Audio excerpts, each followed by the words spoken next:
Bonjour. Donc aujourd'hui première vidéo avec le son, super, je suis super à l'aise.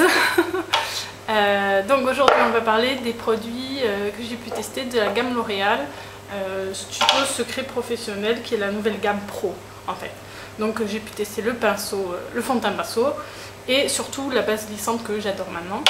Donc en fait je casse tout.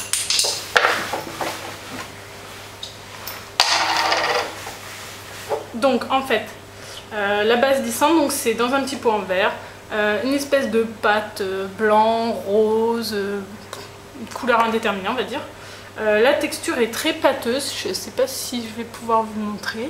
Donc en fait, il suffit d'un tout petit peu, on l'applique sur le visage, forcément parce qu'ailleurs c'est pas marrant. Il en faut vraiment pas beaucoup. Alors moi je l'applique surtout sur les joues et le nez, ainsi que sur les côtés, parce que vous voyez j'ai plein de cicatrices et plein de marques, donc la peau elle est vraiment inégale, enfin il y a plein d'imperfections, donc je l'applique bien, j'étale bien, et un petit peu entre les deux sourcils, parce que là aussi j'ai eu pas mal de soucis.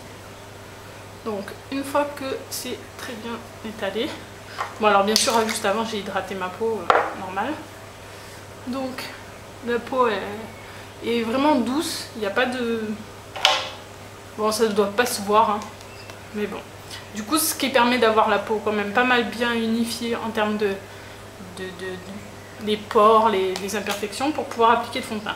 Alors donc ce fond de teint qui se présente sous la forme d'un pinceau, le contenu est là-dedans bien sûr, il faut le remuer et pomper. Donc quand on a pompé, le fond de teint arrive dans le pinceau et donc après il suffit d'appliquer comme si on avait un fond de teint différent. Voilà. Moi dans mon cas le fond de teint est vraiment beaucoup trop foncé. Je sais pas si vous voyez, ça fait carotte. Mais c'est pour l'application pour montrer. Donc j'étale bien. Il en faut vraiment peu hein, parce que ils se font pas mal.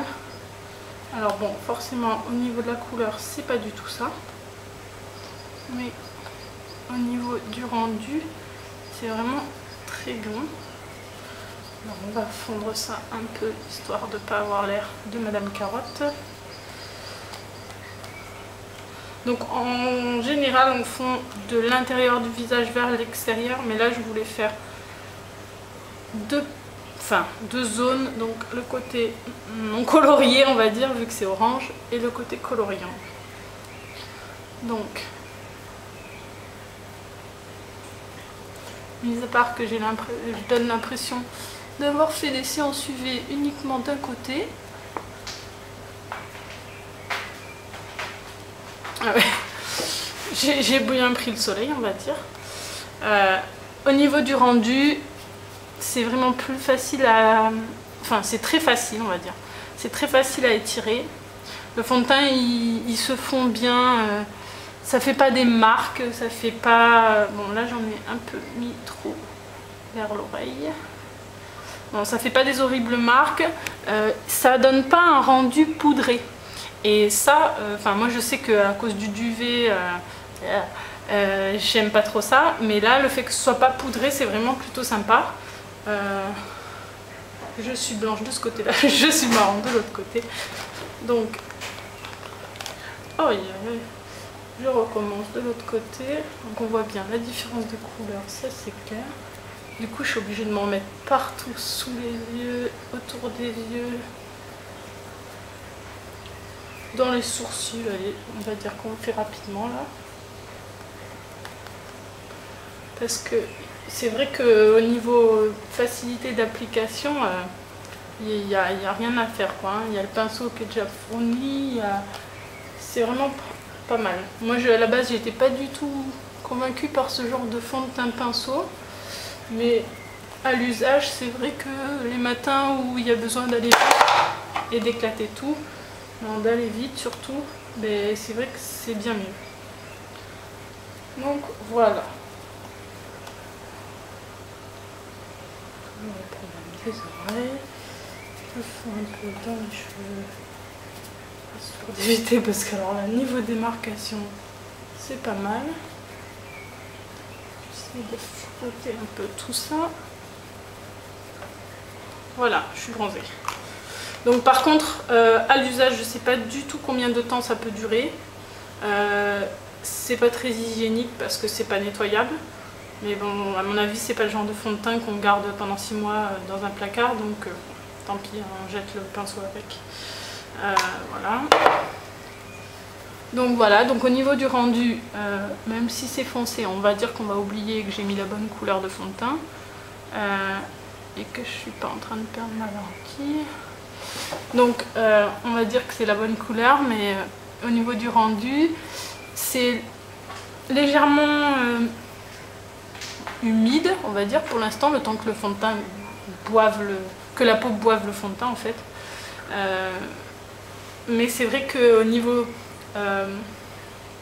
aspect, moi j'aime bien parce que c'est pas poudré. Donc ça c'est pour ça. Après moi ce que je fais, vu que c'est trop foncé, je rajoute un peu de poudre plus claire pour déjà pour faire tenir le blush après, tout ça. Et donc l'autre produit, le dernier produit que j'ai pu tester, donc c'est le gloss. Donc c'est une laque à lèvres effet miroir, donc il est très discret, il est très très brillant je trouve, très pratique à utiliser.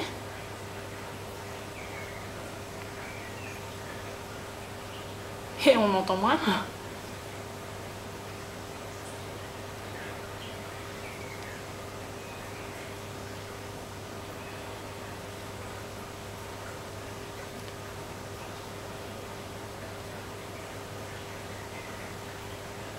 La couleur est plutôt sympa parce qu'en fait j'ai les lèvres un peu roses.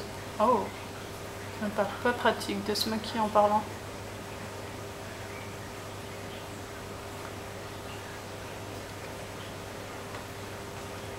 Bon, j'ai appliqué ça comme une turbine.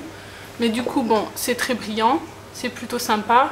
Le rendu est très rose parce que forcément, dark brunette, je pense que c'est une teinte qui doit aller très bien, un teint allé avec le fond de teint.